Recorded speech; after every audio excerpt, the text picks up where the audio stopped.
ఎలా పట్టుకోవాలో నేను పట్టుకుంటాను, మీకు అప్పచెప్తానని బేరం పడుకున్నాడు ఇస్కరియోతు యోధ. వాళ్ళు కూడా సమ్మతించారంటే ఓకే అన్నారన్నమాట. అలాగే మేము కొంత సొమ్మెత్తాం మీకు, వేరేటి 30,000 రూపాయలు అంటే 100,000 కాదు 30,000 రూపాయలు. ఆ రోజుల్లో చాలా సౌక 30,000 రూపాయలు కూడా, 2 రూపాయలైనా 30 కూడా చాలా సౌక. 30,000 రూపాయలకి ఆశపడి యేసు వారిని పట్టించేయడానికి ప్రధాన యాజకులకి పెద్దలకి బేరం కుదుర్చుకున్నాడు ఇస్కరియోతు. వాడు అందుకు ఒప్పుకొని జనసమూహం లేనప్పుడు ఆయనను వారికి అప్పగించుకు తగిన సమయం ఎదుగుచుండేది. ఇస్కరియోతు యోధ అన్నటువంటి ఆయన మంచోడే, కానీ డబ్బు సెన్స్ తన దగ్గర ఉండేది. కాన్పులు ఎవరైనా ఇస్తుంటే తన దగ్గర సంచి ఉండేదట, కాన్పులు సంచి అందులో వేసుకుని ఉండేవాడట, ఖర్చు పెట్ట ఉండేవాడట. 30,000 రూపాయలు కూడా ఆ సంచిలో వేసుకుంటారు అనుకున్నాడు. వేసుకున్నప్పుడు చెప్పి 30,000 రూపాయలు వస్తాయి నాకు అనుకున్నాడు. సమయాన్ని వెలిచి ఉన్నాడు. పస్కా పశువులు వధింపవలసిన పులియని రొట్టెల దినము రాగా యేసు పేతురును యోహానును చూచి, మీరు వెళ్ళి మనము భుజించుడికై పస్కాను మన కొరకు సిద్ధపరచుడని వారిని పంపాను. వారు నేను ఎక్కడ సిద్ధపరచబోతున్నామని ఆయన అడుగుగా ఆయన, ఇదిగో మీరు పట్టణంలో ప్రవేశించినప్పుడు నీళ్లకుండా మోసుకుని పోవచ్చిన ఒకడు మీకు ఎదురుగా వచ్చు. అతడు ప్రవేశించి ఇంట్లోనికి అతని వెంట వెళ్ళి, నేను నా శిష్యులతో కూడా పస్కాను పూజించుటకు విడిది గది ఎక్కడనని బోధకుడు నిన్ను అడుగుచున్నాడని ఇంటి యజమానితో చెప్పుడి. అతడు సామాగ్రి గల ఒక గొప్ప మేడగది మీకు చూపించు, అక్కడ సిద్ధపరచుడని వారితో చెప్పారు. యోహాను గారిని పేతురు గారికి ఈ పని అప్పగిస్తున్నాడు అన్నమాట. ఏ పని? పస్కా అప్పగించడానికి. అంటే కొన్ని రోజులకి నేను అప్పగించబడతాను, పెద్దలు శాస్త్రులు పరిశీలనలు కొట్టుకుంటారు, సిరివేస్తారు, దానికి ముందుగా నేను పస్కాను భుజించాలి, మీ అందరితో కూడా పస్కా భుజిస్తాను, ఒక గదిని నాకు సిద్ధపరచండి, అది కూడా విడిది గది అని చెప్తున్నాడు. మళ్ళీ ఒకడు నీడకొని పట్టుకుని వెళ్తాడు, మీరు ఊళ్ళో ప్రవేశించినప్పుడు అతడు ఎంట మీరు వెళ్ళండి, ఆ ఇంట్లోకి వెళ్ళిపోండి. అతను వెంట ఎందుకు మీరు ఎలా వచ్చారంటే యేసుప్రభు వారు విడిది గదిని అడుగుతున్నాడు, అది నువ్వే సిద్ధం చేస్తావట, నీతో చెప్పమన్నాడు యేసుప్రభు వారు అని చెప్పండి అని చెప్పాడు. పేతురు గారిని యోహాన్ని పంపించాడు. నీలకొండ కోసుకుని వెళ్తున్నటువంటి వాడి అంటే వెళ్ళిపోయారు ఇంట్లోకి. ఏంటి మీరు ఎలా వచ్చారంటే యేసుప్రభు వారు ఒక గది అడుగుతున్నాడు, నువ్వే అది చూడగలవట అంటే, సరే మా ఇంట్లోనే అది సిద్ధం చేసుకోండి మీరు, అలాగే చెప్పండి యేసుప్రభు వారు వచ్చి అని చెప్పారు. వారు వెళ్ళి ఆయన తమతో చెప్పినట్టు కొనుగొని పస్కాను సిద్ధపరిచారు. ఆ గడి వచ్చినప్పుడు ఆయనతో కూడా అపోస్తలులను పంపిణీ కూర్చుంది. అప్పుడు ఆయన, నేను శ్రమ పడకమునుపు మీతో కూడా ఈ పస్కాను భుజింపవలెనని మీకు ఆశపడితే అది దేవుని రాజ్యములో నెరవేరు వరకు ఇక ఎన్నడూను దాన్ని భుజింపనని మీతో చెప్పుచున్నానని వారితో చెప్పి ఆయన గిన్నె ఎత్తుకొని కృతజ్ఞతాస్తుతులు చెల్లించి, మీరు వీరిని తీసుకొని మీలో పంచుకోండి, ఇక మీద దేవుని రాజ్యం వచ్చే వరకు నేను ద్రాక్షారసం త్రాగనని మీతో చెప్పుచున్నాను. నేను పిమ్మట ఆయన ఒక రొట్టె పట్టుకొని కృతజ్ఞతాస్తుతులు చెల్లించి దాన్ని విడిచి వారికి ఇచ్చి, ఇది మీ కొరకు ఇవ్వబడుచున్నాను, నా శరీరము, నన్ను జ్ఞాపకం చేసుకున్నట్టు మీరు చేయడని చెప్పాను. ఆ ప్రకారమే భోజనం తరువాత ఆయన గిన్నెయు పట్టుకొని, ఈ గిన్నె మీ కొరకు చిందింపబడుచున్న నా రక్తం వలననైనా కొత్త నిబంధన, ఇదిగో నన్ను అప్పగించు అని చెయ్యి నాతో కూడా ఈ బల మీద ఉన్నది. నిర్ణయింపబడిన ప్రకారం మనిషి కుమారుడు పోవుచున్నాడు, కానీ ఆయన ఎవరి చేత అప్పగింపబడుచున్నాడో ఆ మనుషునికి శ్రమ అని చెప్పారు. వారు ఈ పనిని చేయబోవాడెవడో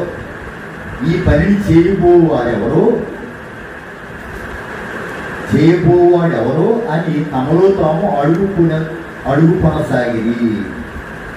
నన్ను అప్పగించేవాడికి శ్రమ కలుగుతుందని చెప్పి వేసుకోవాలి. అప్పుడు ఈ చాలా మంది 12 మంది శిష్యుల్లో కూడా 11 మంది కూడా ఎవరు అప్పచెప్తారప్ప మనలో మనలోంచి ఒకడు అప్పచెప్తాడు యేసులో వాడిని. ఎవరు అప్పచెప్తాడు అని ఒకడు మొక్కలు చూసుకోవడం, ఒకరితో ఒకరు మాట్లాడుకోవడం జరుగుతుంది అనమాట. అక్కడ విడిది గదిలో, పస్కా ఆశ్రయించే గదిలో ఒకరికొకరు చూసుకుంటున్నారు. ఎవరు యేసులో అప్పచెప్తారు, ఎవరబ్బా మనలో 12 మందిలో ఎవరున్నాడు అలాంటి వాడు అని చూసుకుంటారు. ఒకరు ఒకరు అడుగుకుంటున్నారు. అడుగు కొనసాగిరి తమలో తాము. తమలో ఎవరు గొప్పవాడిగా ఎంచబడును అని వివాదం వారిలో పుట్టగా, ఈ లోపల మళ్ళా యేసుప్రభువు చచ్చిపోతాను, నేను కొద్ది రోజులకి నన్ను సిలువు మీద చంపేస్తారు అని చెప్పడంతో పాటు మేము 12 మంది కూడా యేసుప్రభువుతో తిరిగాం కదా, మనలో ఎవడు గొప్పవాడు అన్నది పుట్టిందట వాళ్ళని. ఇది ఒక చెడ్డ పని అన్నమాట. మనలో ఎవరు గొప్ప అంటే ఇప్పుడు యేసుప్రభువు ఉండరు. ఇంకా అప్పుడు ఈ 11 మందిని ఎవరు నడిపించాలి? ఒకే ఒకరిని నడిపించాలి కదా. వాడు గొప్పవాడిగా ఉండాలి. అంటే వీళ్ళ 11 మంది మీద 12వాడు లేదా మొదటివాడు గొప్పవాడిగా ఉండాలి, వీళ్ళందరి మీద అధికారిగా ఉండాలని కోరుకుంటున్నారు, చూసుకుంటున్నారు. ఆయన వారితో ఇట్లేదండి. అన్య జనములలో రాజులు వారి మీద ప్రభుత్వం చేయదు, వారి మీద అధికారం చేయవారు ఉపకారులు అనకూడదు. మీరైతే అలాగ ఉండరాదు. అన్య జనంగా ఉంటారు, వారి మీద రాజుగా ఉంటారు. లేకపోతే నేను పెద్దంటే నేను పెద్ద, మీ మీద నేను పెద్దగా ఉండాలనుకుంటున్నాను అనుకుంటారు అన్య జనాంగంలో. అయితే మీరు క్రైస్తవులుగా నేను గొప్పగా ఉండాలంటే నేను గొప్పగా ఉండాలని అనుకోవడానికి వీల్లేదు. మీరైతే అలాగే ఉండరాదు. 26 వచనంలో మీలో గొప్పవాడు చిన్నవారి వలెను, అధిపతి పరిచారకుల వలెను ఉండవలేను. మీలో గొప్పవాడు ఎవడన్నా ఉండాలనుకుంటే వాడు ఎలా ఉండాలి? చిన్నవాడిలే ఉండాలి. చిన్న పిల్లవాడు ఎలాగైతే ఉంటాడో అలా ఉండాలి. అంటే ఏమి తెలిసి తెలియనట్టుగా ఉండాలి. చిన్న పిల్లవాడికి ఏది తెలకుండా ఉంటుందో అలాగే మీరు చిన్నవాడి వలే ఉండాలి. మీరు గొప్పవాడిగా ఉండాలనుకున్నవాడు చిన్నవాడి వలే ఉండాలి. అధిపతి అన్నటువంటి వాడు పరిచారకుని వలే ఉండాలి. గొప్పవాడెవడు? భోజన పంక్తిని కూర్చునివాడా, పరిచర్య చేయవాడా? గొప్పవాడెవడు? యేసువాడు 27 వచ్చినాడు. గొప్పవాడెవడు? భోజన పంక్తిని కూర్చునివాడా, పరిచర్య చేసేవాడా? అంటే వడ్డించేవాడా? గొప్పవాడు ఏంటంటే వడ్డించేవాడే గొప్పవాడు, కూర్చుని తినేవాడు కాదు. వడ్డించేవాడే గొప్పవాడు అనుకోవాలి మనం. పంక్తిని కూర్చుని వాడే కదా. అయినను నేను మీ మధ్య పరిచర్య చేయవాని వలే ఉన్నాను. అంటే పంక్తిని కూర్చుని వాడే కదా గొప్పవాడు అంటాడు యేసువాడు. అంటే వడ్డించేవాడిని మనం గొప్పవాడిగా చూడం. మనమే కూర్చుని దర్జాగా తినేవాళ్ళమే గొప్పవాడు అనుకుంటాం. వడ్డించేవాడే ఎందుకు పనికిమాలిన వాడిగా అనుకుంటాం మనం. యేసువాడు ఏమంటాడంటే మీలో గొప్పవాడు చిన్నవాని వలె ఉండాలి, అధిపతి ఏమో పరిచర్య చేయవాని వలె ఉండాలి. అంటే పని చేసేవాడిగా ఉండాలి. అధిపతి అన్నవాడు ఎవడైనా ఉంటే పని చేయాలి, అంటే వడ్డించేవాడిగా ఉండాలి. గొప్పవాడేమో చిన్నవాని వలె ఉండాలి. గొప్పవాడేవాడు భోజన పంక్తిని కూర్చుండివాడా, పరిచర్య చేయవాడా? పంక్తిని కూర్చుండివాడే కదా గొప్పవాడు. అయినను నేను మీ మధ్య పరిచర్య చేయవాని వలే ఉన్నాను. అంటే యేసుప్రభువు చెప్తున్నాడు, నేనే పరిచర్య చేయడానికి వచ్చాను మీకు. ఇంకా మీ బూట్లు నేనే ఇప్పుతాను, మీ బూట్లు పాలిసి నేనే కొడతాను అన్నట్టుగా మాట్లాడుతున్నాడు యేసుప్రభువు. మీ బ్యాగ్లో ఏమంటే నేనే మోస్తాను, నేనే మీ మధ్యకి పని చేయవాని వలే వచ్చాను. పని చేయించుకోవడానికి రాలేదు, పరిచర్య చేయడానికి వచ్చాక ఈ పుణ్యం. యేసుప్రభువు అంటున్నాడు, పరిచర్య చేయడానికి వచ్చాను మీ మధ్యకి, నేను చేయించుకోవడానికి రాలేదు. యేసుప్రభువు ఏం చేయించుకోలేదు, ఆయనే చేశాడు. యోహాను గారు ఏమన్నాడు? బాప్తిస్మం ఇచ్చే యోహాను గారు, ఆయన చెప్పుడు వారు ఇప్పటికైనాను నేను పాత్రులను కాను అన్నాడు. ఏమంటున్నాడు యోహాను గారు? ఆయన చెప్పులు తాళ్ళు ఎప్పుడని కూడా నేను సరిపోను. అలాంటిది ఆయన నా దగ్గరికి వచ్చి బాప్తిసం తీసుకుంటాడా? ఇదే ప్రభు, మీరు నా దగ్గర బాప్తిసం తీసుకోవాలంటే నేను తీసుకోను మీ దగ్గర, కానీ మీరే నా దగ్గరికి వచ్చేది బాప్తిసం ఇవ్వమని అన్నాడు. బాప్తిసం ఇచ్చేది యోహాను గారు ఏమన్నా అన్నాను, ఆయన చెప్పులు వారు విప్పుడికైనాను నేను పాత్రుడను కాను అన్నాడు. అంటే నేను తగ్గవలసి ఉన్నదే, ఆయన ఎచ్చవలసి ఉన్నది అని మాట్లాడాడు. అయినను నేను మీ మధ్య పరిచయించేవు అని వలే ఉన్నాను. నా శోధనలలో నాతో కూడా నిలిచి ఉన్నవారు మీరే. నాకు శోధనలు వస్తాయి. ఆ శోధనలో ఏది శోధన? ఆయన మరణం దగ్గర వెళ్ళిపోతుంది, అదే పెద్ద శోధన ఆయనకి. మిగతా వాటికి శోధన లేదు. ఆయన మరణించడానికి మరణం దగ్గర అవుతుంది కాబట్టి దాని శోధన అంటున్నాడు ఆయన. నా శోధనలలో నాతో కూడా నిలిచి ఉన్నవారు మీరే కనుక నా తండ్రి నాకు రాజ్యమును నియమించినట్టుగా నా రాజ్యంలో నా బల్ల యొక్క అన్నపాములు పుచ్చుకొని సింహాసనముల మీద కూర్చుని ఇశ్రాయేలు 12 గోత్రముల వారికి మీరు తీర్పు తీర్చుటై నేను మీకు రాజ్యమును నియమిస్తున్నాను. సీమోను సీమోను, ఇదిగో సాతాను మిమ్మల్ని బట్టి గోధుమల వలె జల్లించుటకు మిమ్మల్ని కోరుకునేను, కానీ నీ నమ్మిక తప్పిపోకుండానట్లు నేను నీ కొరకు వేడుకుంటుంది. నీ మనసు తిరిగిన తరువాత నీ సహోదరులను సిద్ధపరచుమని చెప్పిన. అయితే అతడు, ప్రభువా, నీతో కూడా చెరలోనికి మరణమునకును వెళ్ళుటకు సిద్ధంగా ఉన్నానని ఆయనతో అనగా, ఎవరంటున్నారో పేతురు అంటున్నాడు. ఏమంటున్నాడు? నాతో పాటు శ్రమలో అనుభవించడానికి మీరు సిద్ధంగా ఉన్నారా అంటే పేతురు గారు అంటున్నాడు, ప్రభువా నేను సిద్ధమే అంటున్నాడు. కొత్తది లేదు. ఎవరో పేతురు గారు అంటున్నాడు, నేను నీ కొరకు మరణించడానికైనా సరే సిద్ధం, నీకు ఆ మరణం దూరమవును కాక కూడా చెప్పాడు. వేసుకోవని ఏమంటున్నాడు, మరణించడానికి వీల్లేదు, నీకు మరణం దూరం అవుతుంది అంటున్నాడు. బట్టిదే మరణం దూరం అయితే రక్షణ రాదు. కానీ పేతురు ఏమంటున్నాడు, నీకు మరణము దూరమవును కాక అంటున్నాడు. అవదు, పేతురు అలాగన్నా అవదు, ఆకుండా ఉండదు, ఆయన మరణిస్తే అది లేఖనంలో చెప్పబడింది ముందుగానే. ఆయన మరణించకుండా రక్షణ లేదు. నీతో కూడా శరలోనికి మరణమునకును వెళ్ళుడికి సిద్ధంగా ఉన్నానని ఆయనతో అనగా, ఆయన పేతురు, నీవు నన్ను ఎరుగనని ముమ్మారు చెప్పు వరకు నేడు కోడి కూయదని నీతో చెప్పుచున్నాను నేను. మరణం నీకు దూరం అవుతుంది అన్నాడు. ఇంకేమన్నాడు, నీతో కూడా చెరలోకైనా సరే మరణం దాకా అయినా సరే నేను వచ్చేస్తాను, మరణించడానికి కూడా సిద్ధం ప్రభు అంటాడు. పుట్టిదే మరణం అవ్వడానికి సిద్ధంగా. అసలు యేసుప్రభు వారిని నేను ఎరగనని చెప్పాడు. బొమ్మాలు బొక్కేసాడు. యేసుప్రభు వారు ముందుగానే చెప్పేసాడు, నీవు చెరలోకి వస్తానంటున్నావు, నాతో పాటు మరణం అయిపోతానంటున్నావు, కానీ యేసుప్రభు వారు ఎవరో నేను అడగనని నీవు బొమ్మాలు బొక్కుతావు, అప్పుడు కోడి వస్తుంది. అంటే తెల్లవారుజాముకి ఇతను మంటగా అవుతుంటాడు. అక్కడ ఒక చోట ఒక చిన్నది చిన్నది అక్కడ ఉంది, మంటగా వస్తుంటుంది. ఇతను కూడా యేసుప్రభుతో ఉన్నవాడే చెప్పింది చూపించింది. ఈ పేతురు గారు కూడా యేసుప్రభుతో తిరుగుతున్నాడు. అంటే మరి పట్టుకుని అతను కూడా కొడతారు. అప్పుడు అన్నాడు,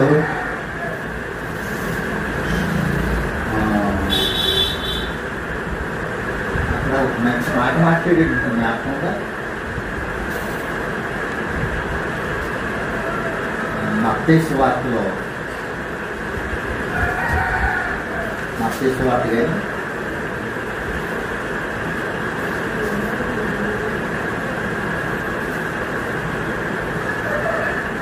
మత్తయి సువార్త 26వ అధ్యాయం 60వ వచనం నుంచి, పేతురు వెలుపుటే ముంగిట కూర్చుండి ఉండగా చిన్నది అతని వద్దకు వచ్చి, నీవును గలిలయుడవు యేసుతో కూడా ఉంటుంది కదా అని. అందుకే అతడు, నేను ఉండలేదు, నీవు చెప్పు సంగతి నాకు తెలియదని అందరి ఎదుట నేను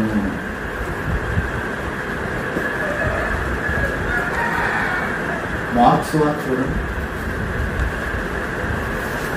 14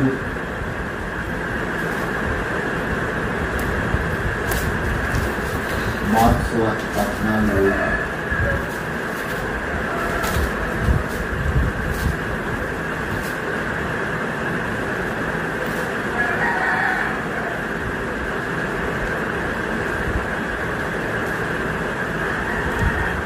పేతురు 54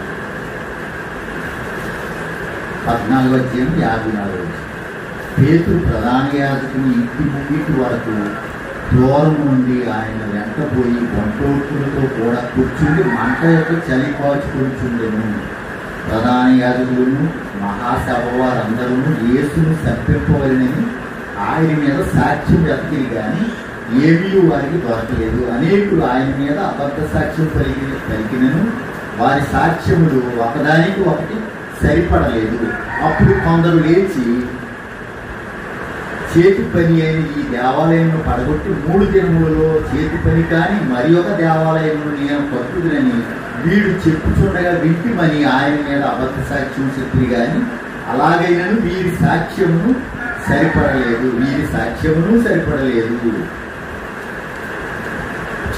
66 వచ్చింది. పేతురు ముంగిటి కింది భాగంలో ఉండగా ప్రధాన యాజకుడి పరికత్తెలలో ఒకటి వచ్చి పేతురు చలికోచుకుంటుంటే చూచాను. అతనిని నిదానించి చూచి, నీవును నజరేయుడగు ఆ యేసుతో కూడా ఉండిన వాడవు కావా నేను. అందుకు అతడు, ఆయన ఎవడో నేను ఎరుగను, నీవు చెప్పినది నాకు బోధపడలేదని చెప్పి నడవలోనికి వెళ్ళాను. అతడు కోడి కూసాను. లోక 22:55 చదువుకున్నాను కదా. 55 ఇదే. అయితే యోహాను సువార్త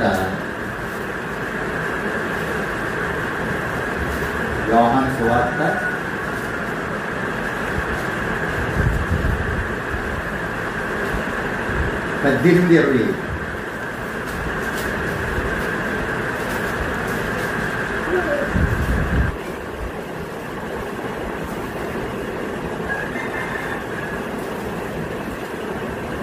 ఈ మాటలు యోహాను సువార్త కూడా 4 సువార్తలోనూ కనపడుతున్నాయి మనకి. 16 నుంచి 18 నుంచి కనపడుతుంది.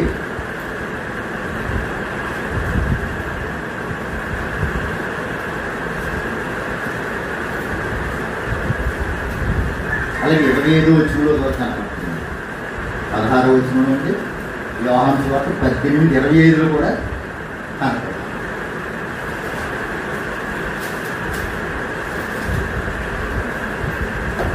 అండర్లైన్ చేసుకుంటూ చేసుకోవచ్చు.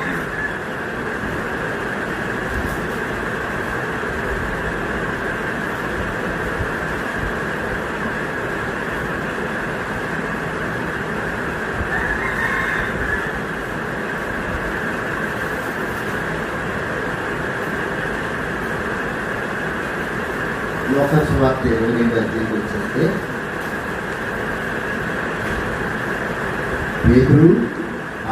పేతురు నీవు నన్ను ఎరుగనని ముమ్మారు చెప్పు వరకు నేడు కోడి పూయదని నీతో చెప్పుచున్నానని. 35 మరియు ఆయన సంచియు జాలియు చెప్పులను లేకుండా నేను మిమ్మల్ని పంపినప్పుడు మీకు ఏమైనాను తక్కువ అయినా అని వారిని అడిగినప్పుడు వారు ఏమీ తక్కువ కాలేదనిది. అంటే సువార్తకి ఇద్దరిద్దరిగా పంపించాడు. 12 మంది శిష్యుని ఏర్పాటు చేసుకుని ఇద్దరిద్దరిగా పంపించినప్పుడు చెప్పులొద్దు, మీకు కర్రొద్దు, సంచొద్దు కూడాను,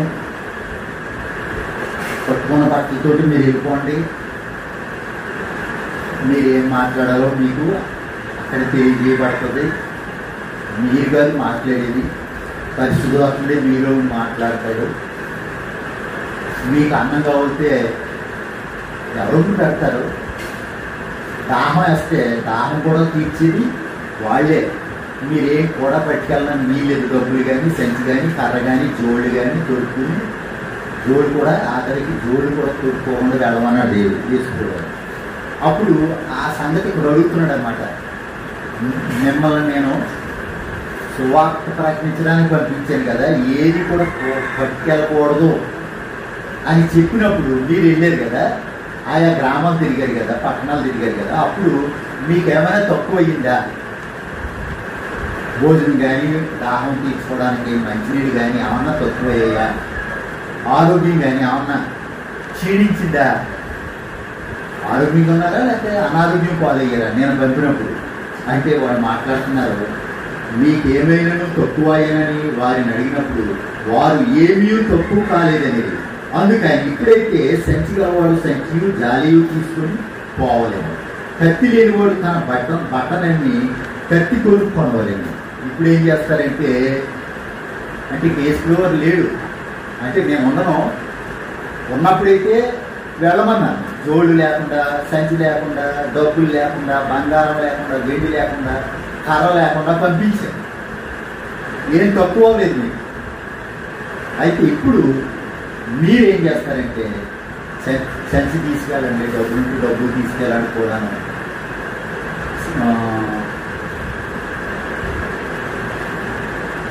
కత్తి లేని వాడు తన బట్టనన్నీ కత్తి కొనుక్కోనవాడు. ఆయన అక్రమకారులు ఒకడుగా ఎంచబడింది అని వ్రాయబడిన మాట నాయకుడు నెరవేరవలసి ఉన్నది. ఏదైనా నన్ను గూర్చిన సంగతి సమాప్తమవుతున్నదని మీతో చెప్పుతున్నాను. వారు ప్రభువా ఇదిగో ఇక్కడ 2 కత్తులు ఉన్నవనగా చాలుడని ఆయన వారితో చెప్పారు. తరువాత ఆయన బయలుదేరి తన వాడికి చొప్పున ఒలీవల కొండకు వెళ్ళగా శిష్యులను ఆయన వెంట వెళ్ళేది.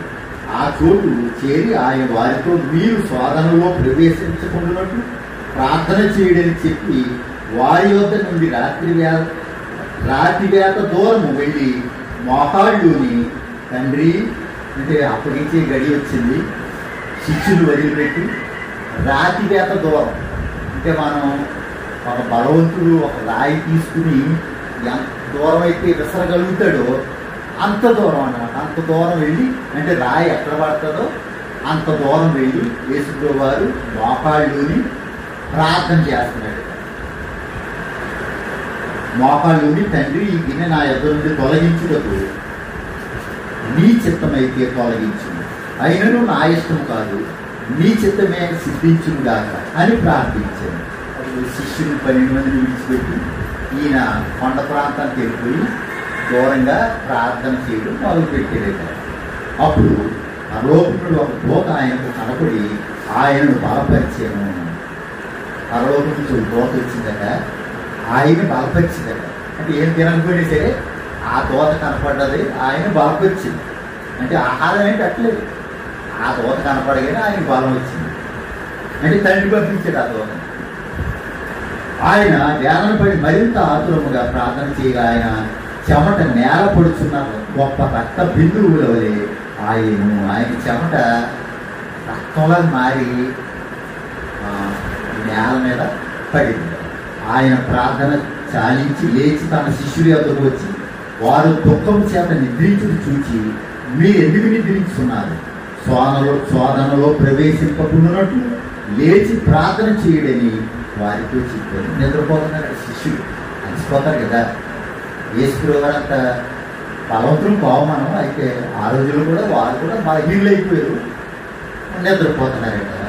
ఆయన ప్రార్థన ముగించినట్టే నిద్రపోతుంటే అప్పుడు లేచి మీరు శోధనలో ప్రవేశించకుండా ప్రార్థన చేయలేరా మీరు అని వారితో చెప్పాడు.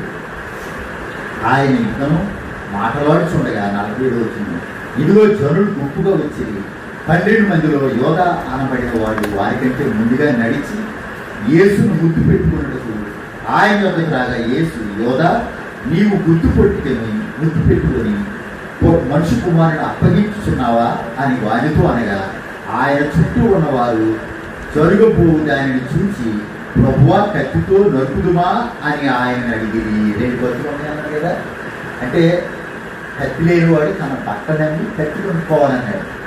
అంటే ఈ కత్తులు కాదు, మనం కాయగూరలు కోసుకోవడానికి చెట్టు కొమ్మలు నరికేది, మనుషులు నరికేది కత్తులు కాదు. అంటే దేవుని మాటలు లేనివాడు దేవుని మాటలు కొనుక్కోవాలని చెప్పాడు అనమాట. కత్తి లేనివాడు బట్టలన్నీ కత్తి కొనుక్కోవాలంటాడు. ప్రభు ఇక్కడ 2 కత్తులు ఉన్నాయి అన్నారు శిష్యుడు. అయితే అందులో కత్తి తీసి యోధాని కత్తితో సంహరించాలని చూశారట. అంటే నరకడాన్ని చూశారట. ప్రభువా కత్తితో నరుకుదుమా అని ఆయన అడిగి, అంతలో వారిలో ఒకరు ప్రధాన యాజకుని కోసం కొట్టి వారి కుడి చెవి తెగ నరికేను. అందులోని కంగారు కూడా అప్పుడు ఏం చేసేటట్ట 4 లీటర్లు కత్తి తీసుకుని ఆ శిష్యుల్లో ఒకరిని నరకడానికి ఒక చెవి తెగి పెడుతుంది. అంటే చెవిలో కొట్టేసాడు. చెవి తెగిపోయి నేల పడుతుంది. యేసు వారు, మీరు తొందరపడద్దు, ఎందుకు నరకడం, నేను అప్పగించబడాలి, ఎవరు అప్పగిస్తారు నిన్ను, వాడు అప్పగిస్తేనే కానీ వాళ్ళకి నేను దొరకను అని ఆ చెవి తీసి కత్తి ఇక్కడ ఒక మాట అంటాడు, నీ కత్తిని వదలో పెట్టు అనే మాట ఉంటుంది. అంతలో వారిలో ఒక ప్రధాన యాజకుని దోషం కొట్టి వాని కుడి చెవి తెగనరికెను. అయితే యేసు ఈ మట్టుకు పాలుడని చెప్పి వాని చెవి ముట్టి బాగు చేశాను. యేసు తను పట్టుకొని వచ్చిన ప్రధాన యాజకులతోనూ దేవాలయపు అధిపతులతోనూ పెద్దలతోనూ మీరు బందిపోటు దొంగ మీదకి వచ్చినట్లు కత్తులతోనూ బుద్ధితోనూ బయలుదేరి వచ్చిరా, నేను అనుదినము మీ చెంత దేవాలయంలో ఉన్నప్పుడు మీరు నన్ను పట్టుకోనలేదు. అయితే ఇది మీ గడియయు అంధకార సంబంధమైన అధికారమును అని. అయితే ఇది మీకై వచ్చింది, నన్ను పట్టుకోవడానికి మీకు సమయం కుదిరింది, ఇది మీ సమయం, నా సమయం కాదు, మీ సమయం అని. అబ్బాయి మీరు ఒకరికొకరు నరుకోవద్దు, నీ కత్తిని వరలో పెట్టు అని ఇంకో చోట రాయబడింది. కత్తి పట్టుకున్నవాడు కత్తి చేతే చంపబడతాడని కూడా రాయబడింది. అయితే ఆ చెవిని అతికించేసాడు. ఆ చెవి అలా పెట్టగానే అతికిపోయింది. అంటే ఎవరిది? శిష్యుడిదే. యేసుప్రభువుతో ఉన్నటువంటి 12 మంది శిష్యుల్లో ఒకటి చెవి తెగ నరికేశారనమాట. ఆ చెవిని బాగు చేసేది యేసుప్రభువు. అప్పుడు నేను అక్కడ వచ్చినటువంటి వారితో మాట్లాడుతున్నాడు యేసుప్రభువు. నేను అనేక సార్లు అనేక దేవాలయాల్లో మాట్లాడేది, అనేక చోట్ల మాట్లాడేటప్పుడు నన్ను పట్టుకోలేదు. మరి ఇప్పుడు కత్తులతోటి బుదియలతోటి పెద్ద సరంగంతో వచ్చారు నన్ను పట్టుకోవడానికి. ఎందుకు చేత అప్పుడు పట్టుకోలేదు, ఇప్పుడు ఎందుకు పట్టుకోవాలనుకుంటున్నారు అంటే నా సమయం దగ్గర పడింది, అందుకే మీరు పట్టుకోవడానికి చూస్తున్నారు. అయితే ఇది మీ గడియు అంధకార సంబంధమైన అధికారము, మీ గడియ అంధకార సంబంధమైనటువంటి సమయం ఇది, మీ సమయం ఇది అని చెప్పి 54 వచ్చింది. వారు ఆయన పట్టి ఈడ్చుకుని పోయి ప్రధాన యాజకుని ఇంటిలోనికి తీసుకుని పోయి పేతురు దూరంగా వారి వెనుక వచ్చుతుండేను. అంతకు కొందరు నడుము మీద మంట వేసి చుట్టూ కూర్చుండినప్పుడు పేతురులు వారి మధ్య కూర్చుండను. అప్పుడు ఒక చిన్నది ఆ మంట వెలుతురులు అతను కూర్చున్నట్టు చూచి అతని పేరు చూచి వీడును అతనితో కూడా ఉండేనని చెప్పాను. అందుకు పేతురు అమ్మాయి అనే మాట, అది మనకి లోకసువార్తలో ఇక్కడే దొరికేస్తుంది. అమ్మాయి అన్నది. అంతకుముందు ఈ మాట రాయబడలేదు, కానీ ఇక్కడ అమ్మాయి, నేను అతను ఎరుగనే, నేను అమ్మాయి, నేను అతను ఎవరో నాకు తెలియదు, నేను ఎరగను, యేసుప్రభువు అంటే నాకు తెలియదు అన్నాడు. అంతకుముందు ఏమన్నాడు? ప్రభువా నీకు ఈ మరణం దూరమవును కాదు, నేను చెరసాల్లో ఉండడానికైనా సరే నేను ఇష్టపడుతున్నాను, నీతో పాటు చెరసాల్లోకి వస్తాను, నేను ఒకవేళ మరణమైనా సరే నేను సంతోషంగా అంగీకరిస్తానన్న పేతురు గారు ఏమంటాడు? నీవు నన్ను ముమ్మారి అనగానే కోరుకుతావు, అప్పుడే కూడుకు వస్తావే అని చెప్పి వేస్తున్నాడు. ఆ ప్రకారంగానే జరుగుతుంది. ఎరగనంటున్నాడు, ముమ్మారు బొంకుతున్నాడు పేతురు గారు. యేసుప్రభు అంటే నాకు తెలియదు అంటున్నాడు. ఇప్పుడు మనం అలా అంటేనేమో, నేనంటానేమో. ఎప్పుడు మన మీదకి ఎవరైనా వచ్చారు, యేసుప్రభుని నమ్ముతున్నావా, నేను చంపేస్తా ఉన్నాను, యేసుప్రభు ఎవరు నాకు తెలియదు అంటామేమో. పేతురుగారికి శిక్ష వేయదు నిజానికి. అసలు శిక్ష ఎవరికి? యేసుప్రభు వారికి. కానీ పేతురు భయపడుతున్నాడు. మనకు కూడా భయం వేస్తుంది, చంపేస్తాయి అంటే. ఇప్పుడు యేసుప్రభు లేదు, మనల్ని చంపుతారు. అంటే అలాంటి దినాలు వచ్చే అవకాశం కూడా ఉన్నాను. మోడీ గారు నేనే దేవుడిని అంటున్నాడు, నేనే దేవుడిని అంటున్నాడు మోడీ గారు. వచ్చే అవకాశం కూడా ఆయన దగ్గరికి చాలా ప్రమాదం పెరుగుతుందని చెప్పుకుంటున్నాడు ప్రజలు.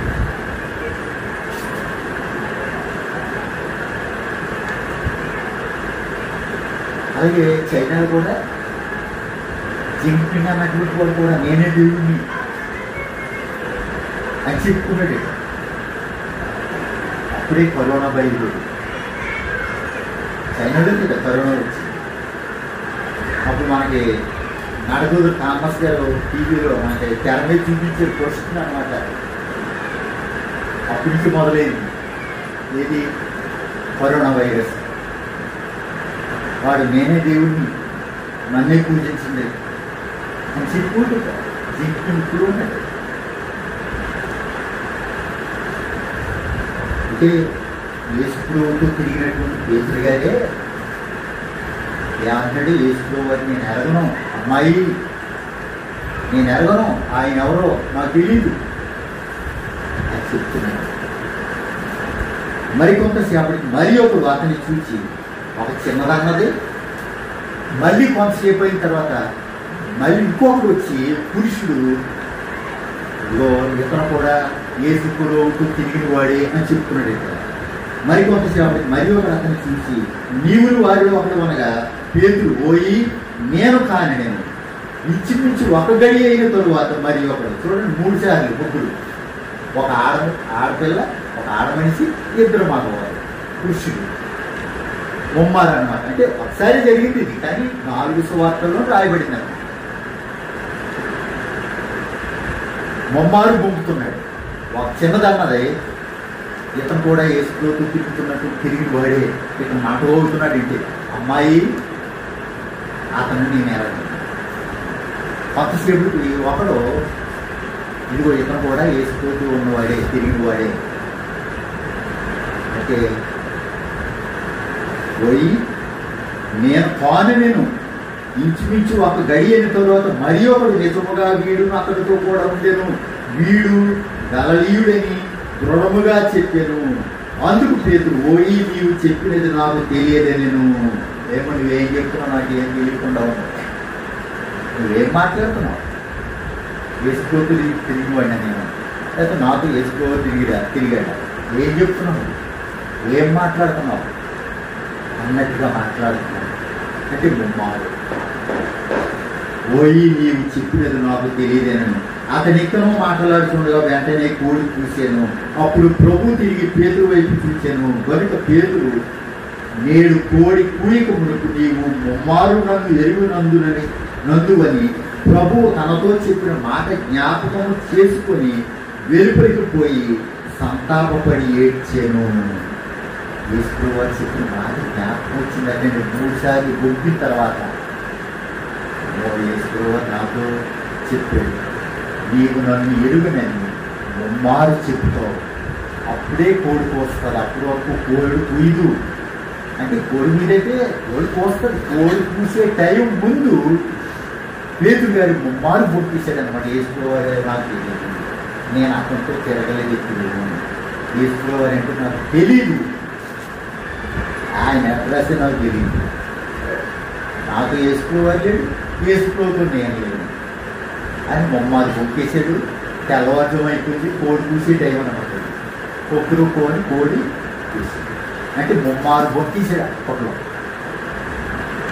యేసును పట్టుకున్న మనుషులు ఆయనను అపహసించి కొట్టి ఆయన ముఖము కప్పి నిన్ను కొట్టిన వాడెవడో ప్రవచింపుమని ఆయనను అడిగి ఆయనకు విరోధముగా ఇంకా అనేక దూషణ వచనములాడి ఉదయం కాగానే ప్రజల పెద్దలను ప్రధాన యాజకులను శాస్త్రులను సభ కూడి ఆయనను తమ మహాసభలోనికి తీసుకుని పోయి నీవు క్రీస్తువైతే మాతో చెప్పుమని అందుకు ఆయన నేను మీతో చెప్పిన మీరు నమ్మరు. ఏమంటారంటే నీవు క్రీస్తువా, నిజంగా క్రీస్తు అయితే మాతో చెప్పు. నేను చెప్పిన సరే మీరు నమ్మరు. నేను క్రీస్తునే, నా తండ్రి ఉన్నాడు, నా తండ్రి పంపితే వచ్చాను నేను ఈ భూమి మీదకి, నేను క్రీస్తునే అని చెప్పినా సరే మీరు నమ్మరు. ఇప్పుడు నమ్మే పరిస్థితుల్లో లేరు అని చెప్తున్నాడు యేసు. నేను మీతో చెప్పిన ఎడల మీరు నమ్మరు. అది కాక నేను మిమ్మల్ని అడిగిన ఎడల మీరు నాకు ఉత్తరము చెప్పరు. ఒకవేళ నేను ఏదన్నా అడిగితే మీరు నాతో చెప్పలేదు. నేను మీతో క్రీస్తునే అని చెప్పినా సరే మీరు నమ్మరు, నమ్మే పరిస్థితుల్లో లేరు మీరు అని మాట్లాడుతున్నాడు యేసు. ఇది మొదలుకొని మనిషి కుమారుడు మహత్యము గల దేవుడి కృపార్చన ఆశీర్వుడు అవునని వారితో చెప్పాడు. యేసు వారు ఏం చెప్తున్నాడు, ఇదిగో ఇక్కడి నుంచి మనిషి కుమారుడు దేవుడి కృపార్చన ఉంటాడు, ఆశీర్వుడు అవునని వారితో చెప్పాడు. అందుకు వారందరూ అట్లయితే నీవు దేవుడు కుమారుడువా అని అడుగుగా ఆయన మీరన్నట్టు నేనే ఆయనను అని వారితో చెప్పాను. నేను దేవుని కుమారుడినే, నేను ఆయన కృపార్చన ఉంటాను ఈ గడి నుంచి అని చెప్పడైతే మీరు దేవుని కుమారుడువా అని అడుగుతున్నారా? మీరన్నట్టే నేను దేవుని కుమారుడిని. అందుకు వారు మనకి సాక్షులతో పని ఏమి అంటే దేవుడి కుమారుడిని చెప్తున్నాడని వీరు తప్పుపడుతున్నారు. అంటే దేవుడైతే ఇలా ఉంటాడా అంటే దేవుడైతే వారి నమ్మకం ఏంటి? మనకలాగే వాళ్ళు కూడా ఆలోచన చేసేవారు. దేవుడైతే ఒక పెద్ద పవర్ఫుల్గా ఏదో పెద్ద చేతుల్లో పత్తులు కటాలు ఏవో ఉంటాయి, బాణాలు ఉంటాయి, లేకపోతే ఏవో ఉంటాయి, బాణాలు, విల్లులు, ఇలాంటివి ఏవో ఉంటాయి అని వాళ్ళు అనుకునేవారు. అప్పుడు ఇప్పుడు కూడా మనం కూడా అలా అనుకుంటాం కదా, చాలామంది అలా అనుకుంటారు. దేవుడు అని కానీ లేకపోతే గోపాలతో ఉంటాడు అని అనుకుంటారు. వీడు కూడా అలాగే ఉంటుందేవాడు అన్నమాట. అంటే నేను దేవుడి కుమారుడు అంటే నమ్మేవాడు కాదు. అందుకని నీ దేవుడి కుమారుడు అంటే మీరన్నట్టే నేను దేవుడి కుమారుడిని అంటే వీడే అంటారు. ఇక సాక్షులతో పని మనకి ఎవడో వచ్చి సాక్షి చెప్పలేదు. ఇతను నిజంగా అబద్ధం ఆడుతున్నాడు, ఇతను శిక్ష పొందవలసిన వాడే, ఇతను సిరివేసేసి మనం అని చెప్పుకుంటారు అన్నమాట. అందుకు వారు మనకి సాక్షులతో పని ఏమి, మనం అతని నోటి మాటను వింటుంది కదా అని చెప్పేది. తన నోట్లో తనే మాట్లాడుతున్నాడు, నేను దేవుడి కుమారుడిని, దేవుణ్ణి అంటే దేవుడి కుమారుడు ఏమవుతుంది? దేవుడు అవుతుంది. ఇదో దేవుడే చెప్పుకుంటాడు కదా. ఇక ఎవరో చెప్పి మళ్ళీ సాక్ష్యం వచ్చి సాక్ష్యం చెప్పవలసిన పనే ఉంది. ఇతను దేవుని కుమారుడిని చెప్పుకుంటున్నాడు, ఇతను సిరివేసింది అని ఎవడో చెప్పలేదు. అతని నోటిలోంచి మనం వినేస్తున్నాం కదా, దేవుని కుమారుడిని నీకు చెప్పుకుంటున్నాడు కదా. ఇక సాక్షులతో పని లేదు మనకి. ఇతను మనం పట్టుకుని సిరివేశాడు. ఎందుకు సిరివేసి వేసుకోవాలి? దేవుని కుమారుడిని చెప్పినందుకు సిరివేశాడు. దేవుని కుమారుడిని వేసుకోవాలి చెప్పినందుకు సిరివేశాడు. అంటే వెయ్యాలంటే దేవుని కుమారుడినే చెప్పాలి. దేవుని కుమారుడు కాబట్టి అందుకు వాళ్ళు సిలువ వేయాలని పెట్టుకున్నారు. సిలువ వేసేసారు. 23వ అధ్యాయం 14వ తారీఖు 7-14